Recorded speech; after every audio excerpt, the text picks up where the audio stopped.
قال اجعلني على خزائن الأرض إني حفيظ عليم. الصدق والأمانة. إن أهم صفات القائد هي المصداقية، وتعريف المصداقية هي الصادق الأمين. هي الصفة التي يتصف بها القائد النموذجي، وكما نعرف أنها صفة لصيقة بالنبي الكريم محمد صلى الله عليه وسلم. حتى قبل البعثة لماذا لم يلقب بالشجاع الكريم؟ ولماذا لم يسمى بالعزيز الحسيب؟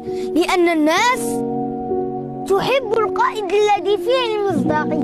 الناس تتعلق بهذا النوع من القادة، وأنا أتمنى أن أكون قائدا يتصف بهذه الأخلاق النبيلة التي اتصف بها محمد صلى الله عليه وسلم.